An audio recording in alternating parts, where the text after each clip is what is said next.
राज्य की राजधानी देहरादून में पटेल नगर क्षेत्र में डेयरी में काम करने वाले एक व्यक्ति ने अपने काम करने वाले की जान ले ली। पुलिस ने डेयरी मालिक राशिद और हत्यारोपी सुरेश के खिलाफ मुकदमा दर्ज कर सुरेश को गिरफ्तार कर लिया है।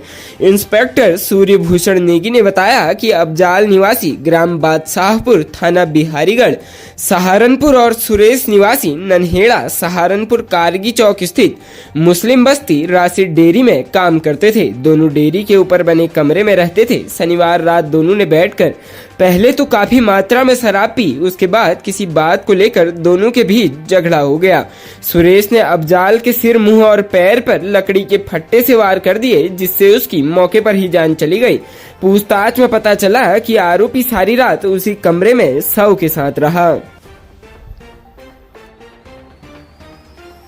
केंद्रीय रक्षा एवं पर्यटन राज्य मंत्री व सांसद अजय भट्ट ने हल्द्वानी मिनी स्टेडियम में 3 दिवसीय उत्तराखंड ओपन बैडमिंटन टूर्नामेंट का शुभारंभ किया। इस दौरान उन्होंने स्टेडियम में चल रहे निर्माण कार्यों का भी निरीक्षण किया। श्री भट्ट ने हल्द्वानी मिनी स्टेडियम में 3 दिवसीय उत्तराखंड ओपन बैडमिंटन टूर्नामेंट का शुभारंभ किया है।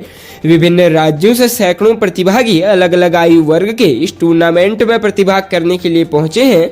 भट्ट ने दीप प्रज्वलित कर बैडमिंटन टूर्नामेंट 2023 के प्रतियोगिता की शुरुआत की। इस दौरान श्री भट्ट ने कहा कि खेल एकमात्र ऐसा माध्यम है जो बच्चों को नशे से दूर रख सकता है और खेल एकाग्रता की ओर ले जाता है, जिससे खेल से जुड़े रहने वाले बच्चों में हमेशा आगे बढ़ने की ललक जगी रहती है। उन्होंने इस कार्यक्रम के आयोजक पूर्व राज्य स्तरीय बैडमिंटन खिलाड़ी तन्मय रावत को बधाई और शुभकामनाएं दी। इसके पश्चात श्री भट्ट ने हल्द्वानी स्टेडियम में ही स्पोर्ट्स की बेहतर व्यवस्था खिलाड़ियों को उपलब्ध हो, इस दृष्टिगत 477 लाख के चल रहे निर्माण कार्यों का स्थलीय निरीक्षण किया। साथ ही अधिकारियों को दिशा निर्देश दिए कि निर्माण कार्यों में किसी भी प्रकार की गुणवत्ता की हीला हवाली नहीं बर्बाद की जाएगी। श्री भट्ट ने कहा कि वह आगे फिर इस निर्माण कार्य का निरीक्षण करेंगे। उन्होंने खेल विभाग के अधिकारियों और निर्माण का इस संस्था को स्पष्ट निर्देश दिया कि यदि गुणवत्ता में ऊंच नीच हुई तो उसके लिए वह जिम्मेदार होंगे। भट्ट ने तय समय पर स्टेडियम के निर्माण कार्य को पूरा करने के भी निर्देश दिए।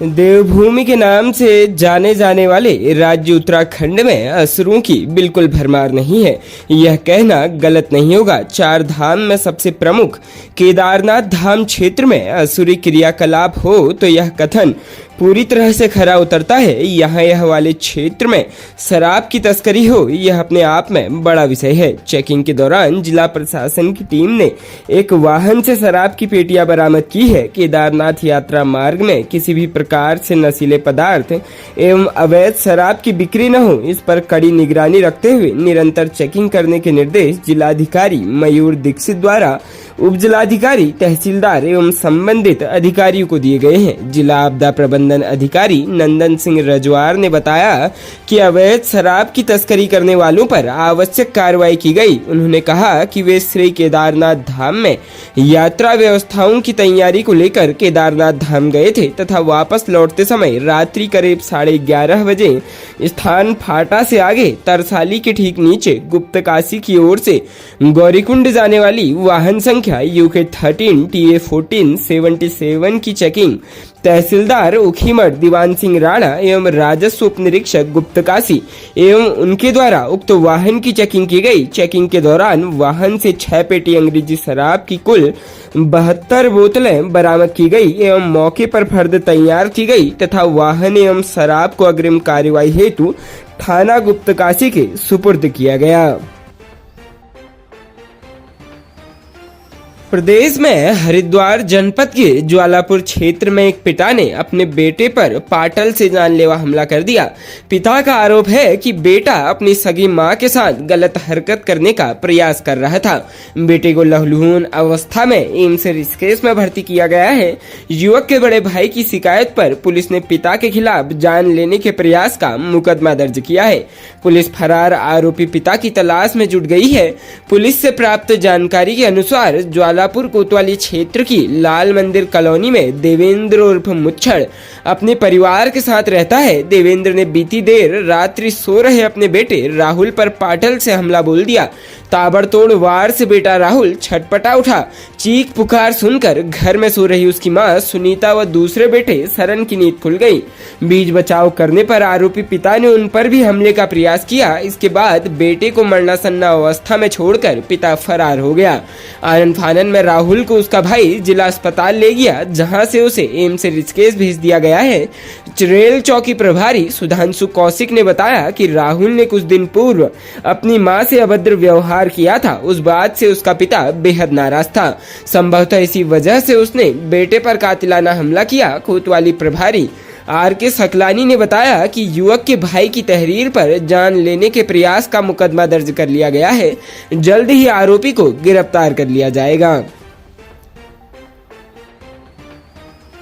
प्रदेश के जनपद हरिद्वार में मुख्यमंत्री पुष्कर सिंह धामी ने शनिवार को ऋषिकुल कॉलेज मैदान हरिद्वार में मानव उत्थान सेवा समिति द्वारा आयोजित सद्भावना सम्मेलन एवं राष्ट्रीय एकता शिविर कार्यक्रम में प्रतिभाग किया। इस अवसर पर उन्होंने ऋषिकुल मैदान में 4 दीवारी के निर्माण कार्य की घोषणा की।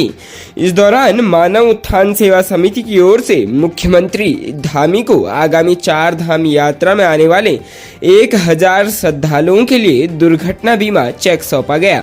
4 धामों के लिए 1000 व्यक्तियों के लिए कुल 10 करोड़ का दुर्घटना बीमा समिति द्वारा किया जा रहा है। मुख्यमंत्री पुष्कर सिंह धामी ने कहा कि मानव उत्थान सेवा समिति द्वारा किए जा रहे मानवता के कार्य अति सराहनीय है। मुख्यमंत्री पुष्कर सिंह धामी ने कहा कि प्रधानमंत्री नरेंद्र मोदी के नेतृत्व में भारत को G20 की अध्यक्षता करने का मौका मिला है। आज G20 के कार्यक्रम देश के कोने कोने में कराए जा रहे हैं ताकि भारत का प्रत्येक नागरिक इस महासम्मेलन का प्रतिभागी बन सके। उन्होंने कहा, आज सरकार की योजनाओं का निर्माण अंत्योदय पर केंद्रित रहता है। समाज के अंतिम छोर पर खड़े व्यक्ति तक किस प्रकार योजनाओं का लाभ पहुंचे, इस पर हर स्तर पर गंभीरता से विचार किया जाता है। प्रधानमंत्री मोदी के नेतृत्व में कश्मीर से लेकर कन्याकुमारी तक देश को एक सूत्र में पिरोने का कार्य किया जा रहा है।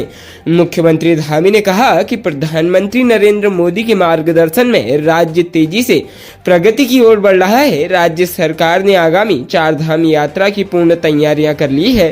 राज्य आगामी 4 धाम यात्रा के लिए पूरी तरह तैयार है। उन्होंने कहा, बीते 1 वर्ष में राज्य सरकार ने कई कार्य किए हैं। समान नागरिक संहिता पर कार्य चल रहा है। धामी ने कहा, राज्य के विभिन्न स्थानों पर अवैध निर्माण के मामले सामने आए हैं। कहा, सरकारी भूमि पर किसी को भी अतिक्रमण नहीं करने दिया जाएगा। जिन जगहों पर अतिक्रमण हुआ है उन्हें हटाया जा रहा है। उन्होंने कहा, राज्य सरकार के लिए जनता का हित सर्वोपरि है।